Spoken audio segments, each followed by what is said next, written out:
வணக்கம். இயற்கை மருத்துவத்துக்கு வர இருக்கிறேன்.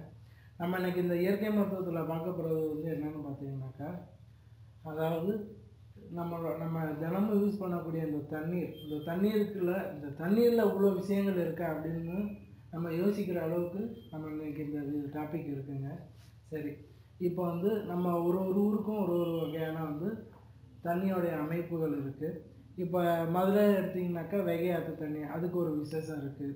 அந்த மாதிரி நிறைய விஷயங்கள் இருக்குது. ஒரு ஊர்களையும் ஒரு விதமான தண்ணியோடைய அமைப்பை பொறுத்தே அந்த ஊருக்கு அந்த செழிப்பு இருக்குது. அது மட்டும் இல்லை, இப்போ பொதுவாக சொல்லணுன்னாக்கா நம்ம வீட்டு பெரியவங்க சொல்லுவாங்க, பூச்சி கடிச்சிருச்சு, உடம்பெல்லாம் ஒரு மாதிரியாக விஷப்பூச்சி கடிச்சு கருப்பு திட்டாக விழுந்துருக்கு, ஒரு கலர்கள் இருக்குது அப்படின்னு சொல்லுவாங்க. நீ அந்த கோயிலுக்கு போ, அந்த கோயிலில் உள்ள குளத்துல போய் குளிச்சுட்டு வா, இந்த ஊருக்கு போய் இந்த குளத்துல குளிச்சுட்டு வான்னு சொல்லுவாங்க.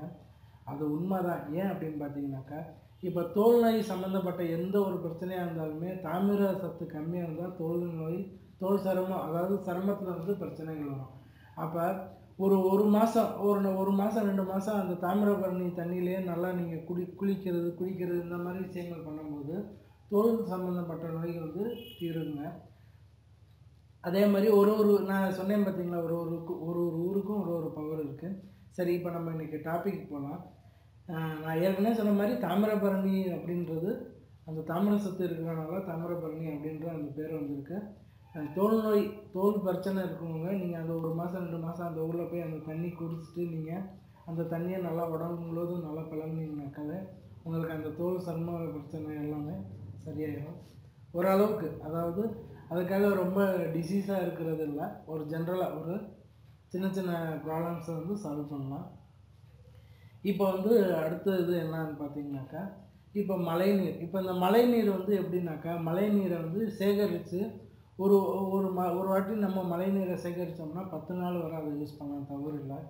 ஆனால் நீங்கள் மழைநீரை சேவ் பண்ணி நீங்கள் எடுத்து அதை வச்சு அதை டெய்லி நீங்கள் அந்த தண்ணி குடிக்கிறதுக்கும் குளிக்கிறதுக்கும் வச்சுக்கிட்டிங்கனாக்கா அதனுடைய விசேஷமே ரொம்ப நல்லா இருக்குங்க. அதாவது அதுவும் இந்த மாதம் டிசம்பர் மாதம் மழை காலத்தில் மழை நீரை நீங்கள் சேர்த்து வச்சுக்கலாம். அந்த மாதிரி சேர்த்து வச்சுட்டு நீங்கள் 1 மாதம் 2 மாதம் தொடர்ந்து மழை நீரில் குளிக்கிறதுமா இருந்தீங்கனாக்கா என்ன ஆகும்னாக்கா, அதாவது இளமை திரும்ப அப்படின்றது அது உண்மை தான். இது சித்தர் வாக்கு அப்படின்னு சொல்லியிருக்காங்க. சித்தர்கள் என்ன சொல்லியிருக்காங்கனாக்கா, மழை நீரை எடுத்து சேகரித்து அவங்க அந்த மழை நீரை குடித்தாலும் இல்லை அவங்க உடல் முழுவதும் அதை வச்சு ஸ்நானம் செஞ்சாலும், அதாவது அந்த உடல் முழுவதும் அவங்க குளித்து அந்த நம்ம ஸ்கின்னு ஃபுல்லாக அந்த நீர் அப்ளை ஆகும்போது சீக்கிரமாக ஏஜ் ஆகுது பார்த்தீங்களா, அது குறையுது, இளமை நீடிக்கும் அப்படின்னு சொல்லியிருக்காங்க. அது மட்டும் இல்லை, இந்த மழை நீரில் பல விஷயங்கள் இருக்குது. நம்மளுடைய உடலுக்கு உண்டான ஏகப்பட்ட நரம்புகளுக்கு எனர்ஜி கொடுக்கக்கூடிய விஷயமாகவும் இருக்குது இந்த மழை நீர். ஸோ அதையும் ட்ரை பண்ணி பாருங்கள், உங்களுக்கு நல்ல ரிசல்ட் கிடைக்கும். அது மட்டும் இல்லை, ரொம்ப முக்கியமான விஷயம்னு பார்த்தீங்கன்னாக்கா பனி நீர். அதாவது விடிய காலையில் அந்த 3 மணிலேருந்து அந்த 6 மணிக்குள்ளே நம்ம இந்த மார்கழி மாதத்தில் நல்லா பனி நீர் நிறையா இருக்கும். ஏன்னா காலைல போய் பார்த்தீங்கன்னா வண்டி நிறையா ஃபுல்லாக அப்படியே சொட்டிங் ஆகி சீட்டு ஃபுல்லாக அப்படியே தண்ணி ஊற்றி வச்ச மாதிரி நனைஞ்சிருக்கும்.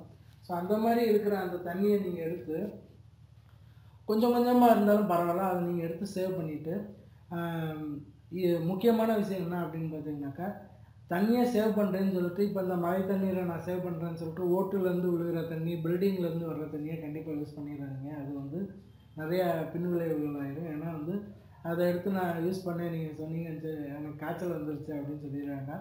ஏன் அப்படின்னாக்கா, மழை தண்ணி விழுகும்போது நீங்கள் ஒரு பெரிய தாமிரத்தட்டு இருந்துச்சுன்னா அந்த தாமிரத்தட்டை கொண்டு போய் வச்சிங்கன்னா அந்த தாமிரத்தட்டு நிறையும் போது ஒரு 4-5 வாட்டி அதை நீங்கள் அந்த தாமிரத்தட்டு நிறைஞ்ச பிறகு நீங்கள் அதை குடத்தில் எடுத்திங்கன்னா ஒரு குடம் அளவுக்கு வந்துடும்.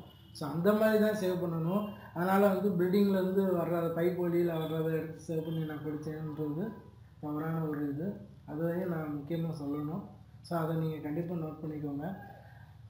இப்போ இந்த பனி அப்படின்னு சொல்லியிருந்தேன். இந்த பனி நீரில் என்ன பவர் இருக்குதுன்னு பார்த்தீங்கன்னாக்கா, ஆண்களுக்கும் பெண்களுக்கும் நல்ல உடலை புத்துணர்ச்சி செய்கிறதுக்கும், சின்ன வியாதிகள் குறைபாடு இருந்தால் அதை சரி செய்கிறதுக்கும், அது மட்டும் இல்லை, மெயினாக ஆண்களுக்கு ஆண்மை விருத்தியாகும் அப்படின்றது சித்தர்களுடைய பாடப்புத்தகங்களில் இருக்குது. அதாவது ஆண்மை ரொம்ப நல்லா அவங்கள அந்த பனி நீரை அவங்க டெய்லி முடிஞ்ச அளவுக்கு அதை சேவ் பண்ணி எவ்வளோ அவங்க ஒரு நாளைக்கு ஒரு ஏர்லி மார்னிங் எழுந்திரிச்சு ஒரு கிளாஸ் நிறையா அந்த பனி நீரை சேவ் பண்ணி குடிச்சிட்டு வரவங்களுக்கு வந்து ரொம்ப வருஷம் அவங்களுடைய ஆண்மை வந்து ரொம்ப வீரியமாகவும் நல்லா ஹெல்த்தியாகவும் இருப்பாங்க.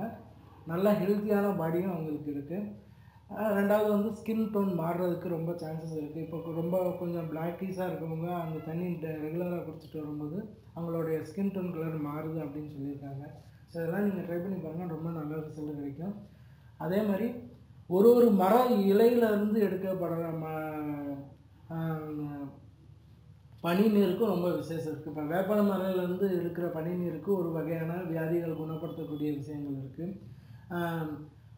ஆலமரத்துலேருந்து எடுக்கிறதுக்கு ஒரு மாதிரியான விஷயங்கள் இருக்குது. ஏன்னா ஆலமரத்தில் வந்து அந்த பனி நீரை எடுத்து சேவ் பண்ணி குடிக்கிறவங்களுக்கு, இந்த பெண்களுக்கு கர்ப்பப்பை கோளாறு இருக்கிறவங்களுக்கு வந்து ரொம்ப அந்த தண்ணி பிடிச்சவங்களுக்கு வந்து அந்த கர்ப்பப்பை கோளாறு சீக்கிரமாக சரியாகுது அப்படின்னு நிறையா சொல்லியிருக்காங்க. ஸோ நீங்கள் ட்ரை பண்ணி பாருங்கள், நல்ல ரிசல்ட் கிடைக்கும்.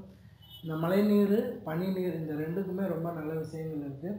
நான் ஏற்கனவே சொன்ன மாதிரி ஒரு ஒரு ஊருக்கும் ஒரு ஒரு விஷயங்கள் இருக்குது. ஒரு ஒரு குளத்துல போய் குளிச்சுட்டு வந்து அவங்களுக்கு அந்த ஸ்கின் வந்து கிளியர் ஆகுது அப்படின்றது உண்மை தான். ட்ரை பண்ணி பாருங்கள், ரொம்ப நல்ல ரிசல்ட் கிடைக்கும்.